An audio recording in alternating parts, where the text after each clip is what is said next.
What's up, everybody? Welcome back to Bullshot Darts. So I'm hopping on here to give a little recap of yesterday's event.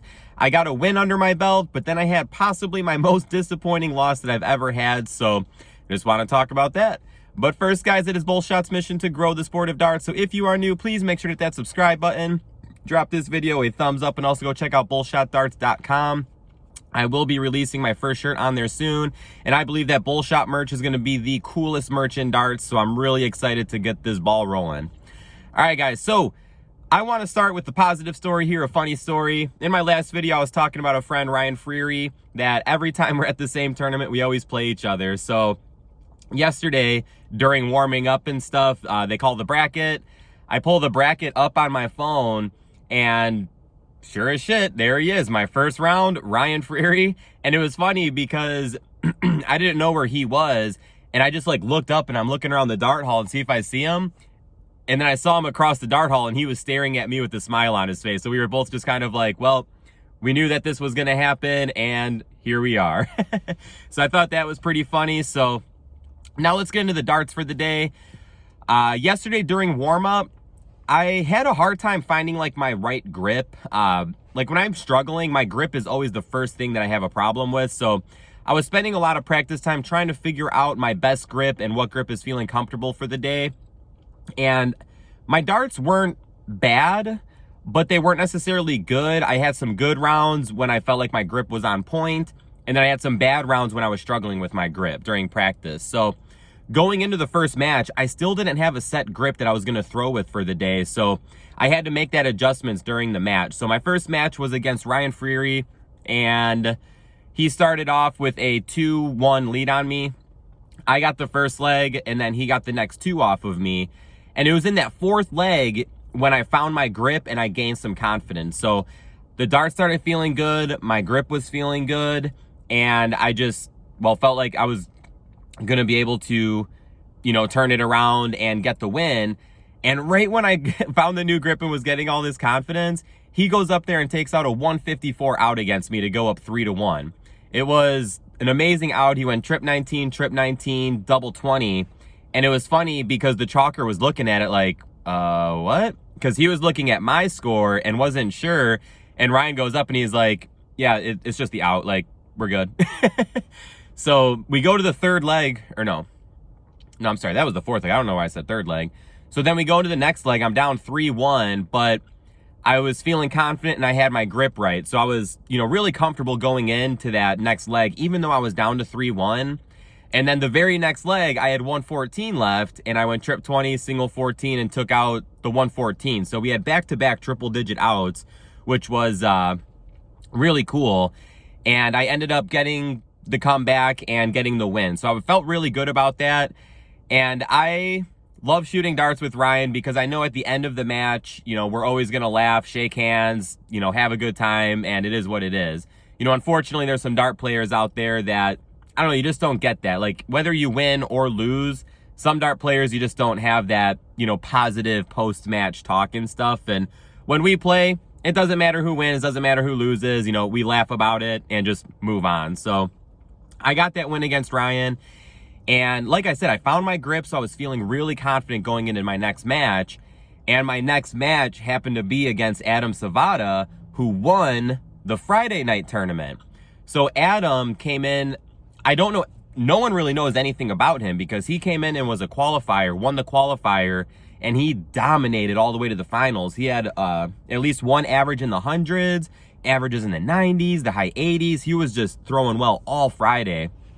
And right when the bracket was drawn, of course you look like, oh, if I win, who am I going to play next? Oh, I would play this person or this person. Then if I get past them, then who might I play next? So even before the tournament started, I was looking at the bracket and I was like, man, if I manage to beat Ryan and he wins, I'm going to have to play the champion of yesterday. And that got me a little bit nervous before the tournament started. But in his match, he played Chris White, and he went up 4-0. Adam went up 4-0 on Chris White. So when I was watching, I was like, oh my gosh, like, he's throwing really good again. So, like, if I end up playing him, like I'm just, like, playing these things out in my head. He's throwing really well, whatever. But then Chris White ended up winning 4 legs in a row and brought it to a sudden death leg. And I'm so happy that he did, because that just boosted my confidence going into that next match. Because if he would have won 5-0, I would have been thinking like, shoot, I'm playing the champion of yesterday. He just beat Chris White 5-0. Like, I'm in trouble.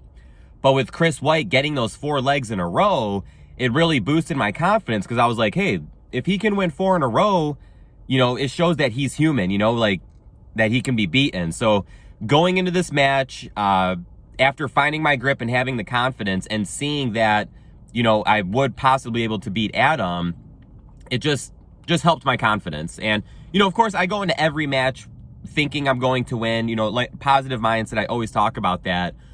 But when you're going up against someone like that, you know, it's hard not to think about like, shoot, like I'm playing against a really good player.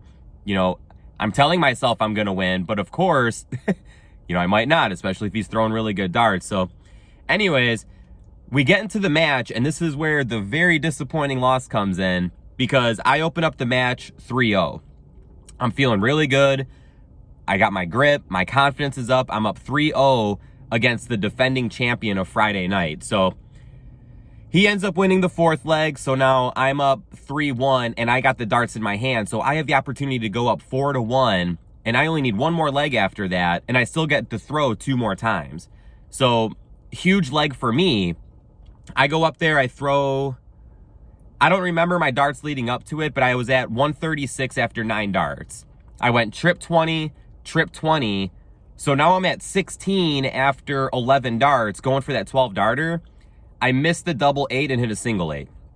All right, no problem. I got 8 left, and he was in a position where I knew I was going to get at least 6 darts at my 8.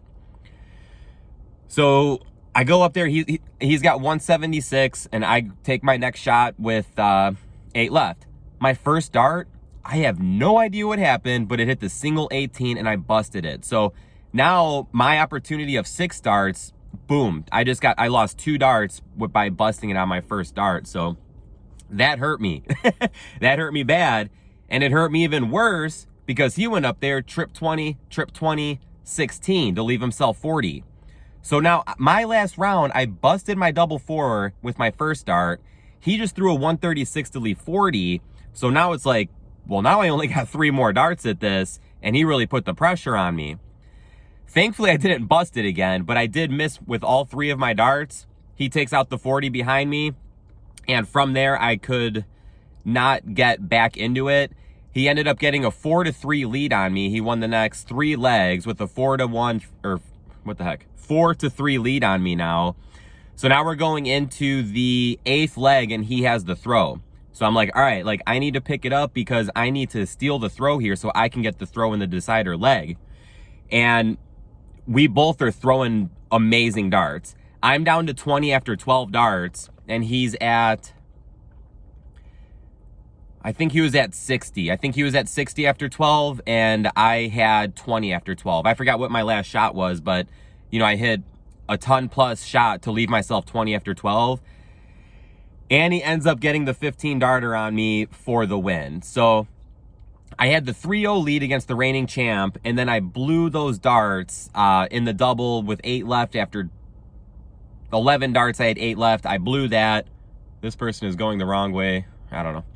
And yeah, so that was just devastating. That hurt me really, really bad. I was like bothered after that. It's not like if I lose and I shoot well, I'm fine. If I lose and shoot bad, I'm still, depending how bad I shot. But if I lose because of something really bad, like busting on a double 4 and then missing my next 3 darts, like that is the absolute worst. Like I didn't throw a bad match all the way through. It was those darts that killed me.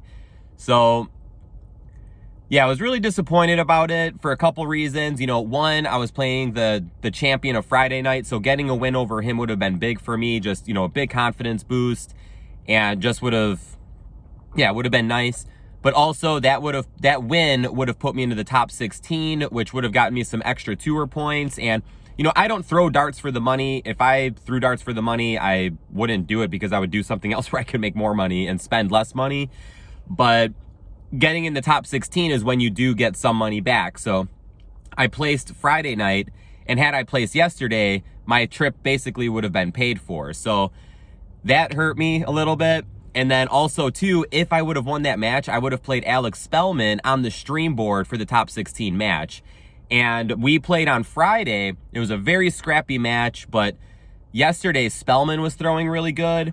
And I felt like I was throwing good. And then, like I said, I blew it. But overall, I felt good. And our match would have been a lot higher quality than it was on Friday. And it would have been cool just, you know, to have a rematch. And I just thought that would have been cool. So I was really hoping for it, but I just completely blew it. And hats off to Adam because, you know, he stayed in there, hit the darts when he needed to. And I have no idea who Adam is. He's a really cool guy, nice guy. I enjoy talking to him for the little bit that I did after the match. And I'm really excited to see what happens with him because with him winning Friday night, he should be getting his tour card next year now.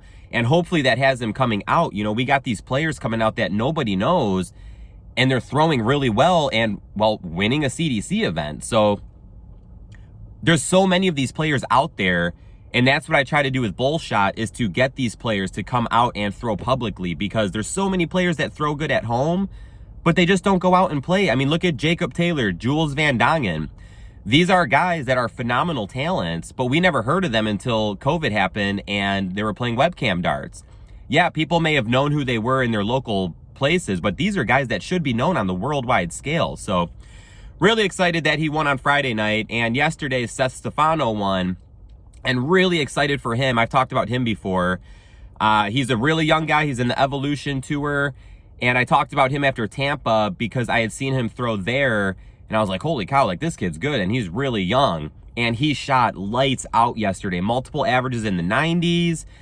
He took out guys, Chuck Pulio, Jules in the finals, Danny Lauby. He was just throwing unbelievable darts. So it was really cool to see him, you know, win the CDC title at, what, 18 or 19 years old. I forget how old he is. And I just love seeing that younger talent coming up and throwing such good darts. So I forgot to say congrats to Adam for Friday night, but Adam, big congrats on Friday night win. Seth, huge congratulations on yesterday. I'm going to be heading to the dart hall now, starting my warm-ups.